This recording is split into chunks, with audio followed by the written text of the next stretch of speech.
Alright folks, it's the WC here with a brand new video. The 2024 SummerSlam preview and prediction video live from Cleveland, Ohio, August, Saturday the 3rd, 2024. In this video, I'm going to be giving you guys a preview and prediction of the most important matches happening at SummerSlam. Let's go ahead and get right into it, man. I ain't going to waste too much time. Go ahead, like, comment, and subscribe. Y'all already know what it is, man. I'm one of the best in the world at doing it. I'm going to tell y'all right now. This match right here between CM Punk and Drew McIntyre is what? Maybe 7 months in the making. Seth Rollins is in the background. I mean, he'll play a part in this. I don't know why they couldn't find anything for Seth. Matter of fact, I know why they couldn't find anything for Seth, because Seth is not technically supposed to be here right now. He's supposed to be filming some type of movie. Y'all didn't understand that. If y'all didn't know that, yeah, he was supposed to be doing a movie role, but I guess he passed on it or something to come back. But anyway, this special guest referee thing is a SummerSlam thing. It's been around for a long time, and they mentioned that in the Go Home show. What can you say about this rivalry that has not already been said? McIntyre breaks some type of arm or orbital bone or collarbone of Punk at Royal Rumble. I think that Punk was supposed to win Royal Rumble, if I'm not mistaken. I thought he was supposed to win that match, but he got hurt by McIntyre, and they turned it into a year-long storyline here. This is what I expect. I expect that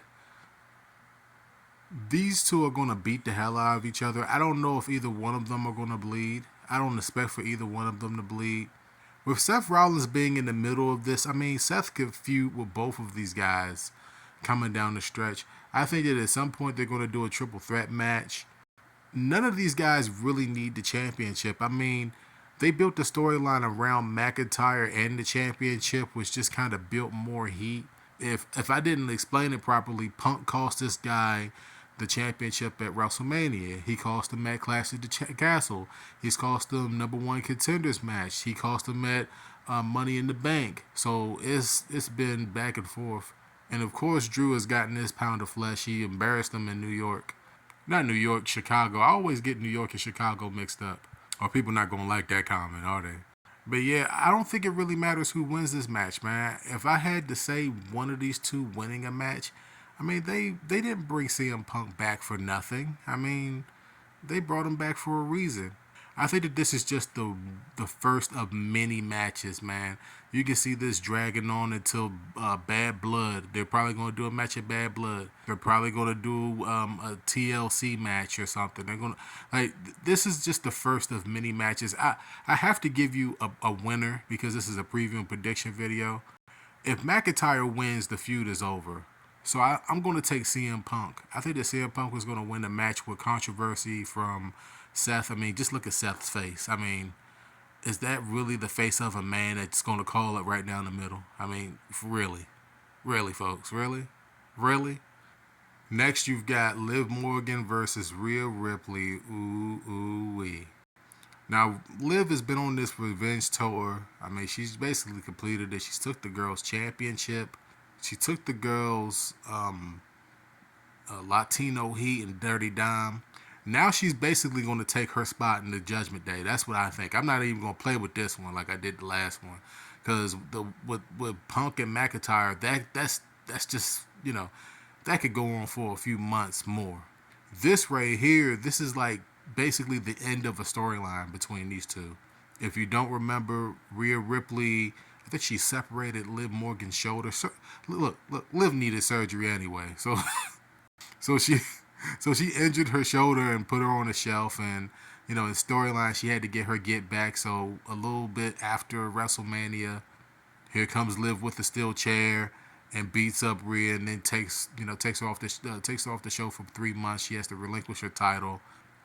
Liv wins the championship from Becky Lynch, and now she's defending it at SummerSlam. That's basically the short story. This is the way that I think that this plays out. I think that it's going to be one of these things where, I mean, when you really look at Rhea Ripley's interactions with the Judgment Day, she's not really friendly now, is she? Liv Morgan is the reason why the Judgment Day has the tag team championships, no? Liv Morgan is the reason why Dominic Mysterio was able to beat his father for the first time.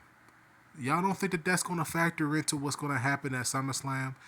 This is going to be a moment in which people are going to be looking back at this and saying, wow, like, I didn't see that coming. I see it coming from a mile away. The Judgment Day is going to turn on Rhea Ripley, and then she could turn into this big, huge baby face. Dominic and Liv, it was like it was a plan the whole time. I'd be shocked if they don't do that here. Like, it's a big stadium reaction. I mean, I'd be floored if they didn't do that here. They should pull the trigger on it.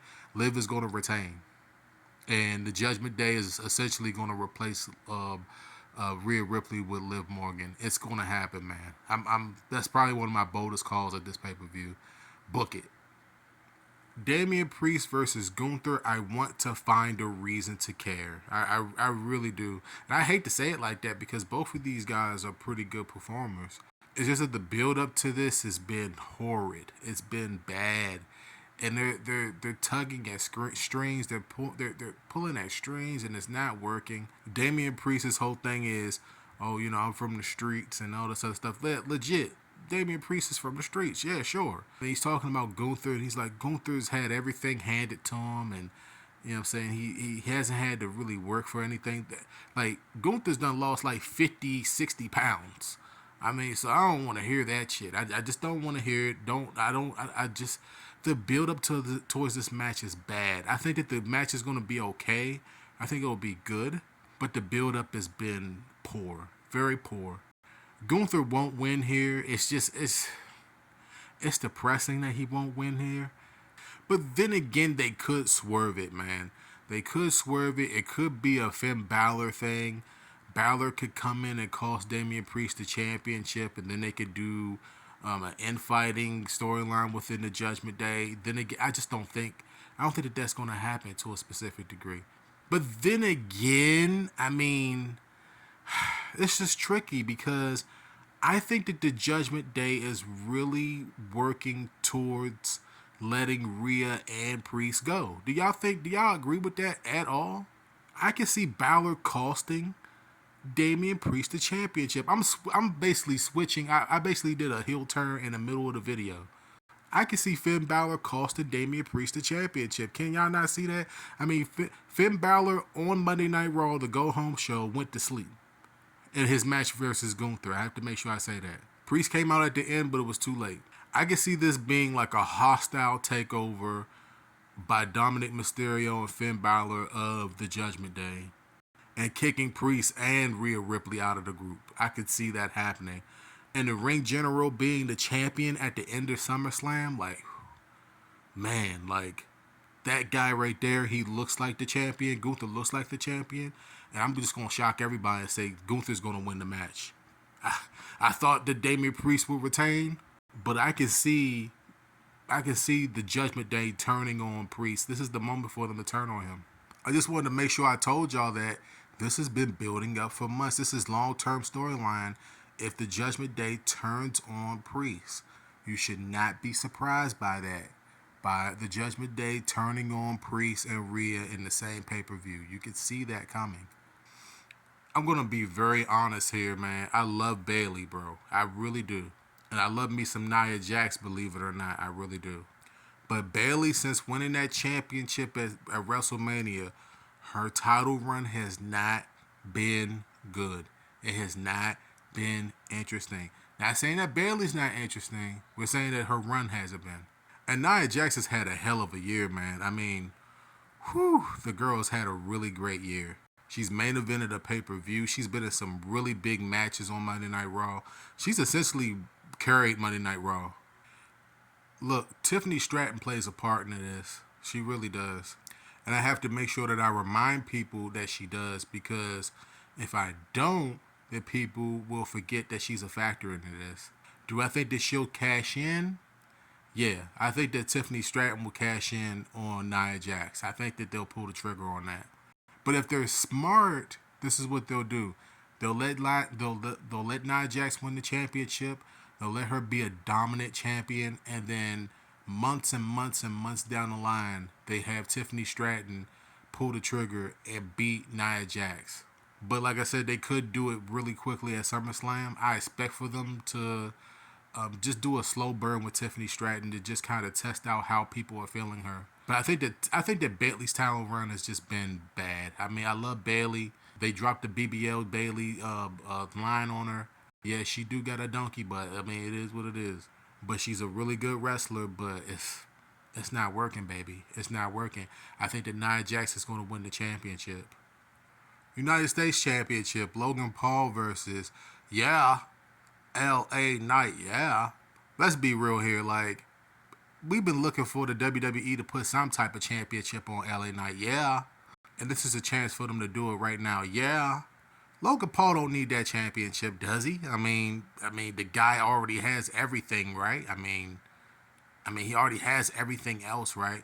And I think that people are starting to take Logan Paul seriously as a professional wrestler, even though he's not wrestling every week. I think that he takes his craft seriously, which is a good thing. He's not a joke. But that United States Championship hasn't been as relevant as it probably should be for a long time. We're talking about somebody that uplifts the belt. I hate to say it, like the last person I can remember uplifting that belt was Cena. I mean, it's crazy to say that. It's been so long. So go ahead and like the video if you feel as though that LA Knight gonna win the championship. Yeah, I think he'll win it. Yeah. Man, my mix section hurts just looking at this picture, man. Sami Zayn versus Bron Breakker. Now I told y'all at the Money in the Bank that what was gonna happen. I got that completely right. Sami Zayn was gonna get his ass whipped and then he was gonna figure out a way to win the match. I was dead on with that, right? Well, I'm gonna be right here too. I think that Bron Breakker not just wins the match. I think he wins the match quickly. I think that he. I don't think that he's not going. I don't think that the match is going to go longer than maybe 10 minutes. I'd be shocked if it goes 15. I think that Bron Breakker. It's his time. Like Sami can't do anything more for that IC championship. He's just another guy that just does not need a belt. Put the belt on Bron. Let Bron be a dominant IC champion, and then help Bron build somebody else up. That's what the championship's supposed to be. It's supposed to build someone up, build someone else up.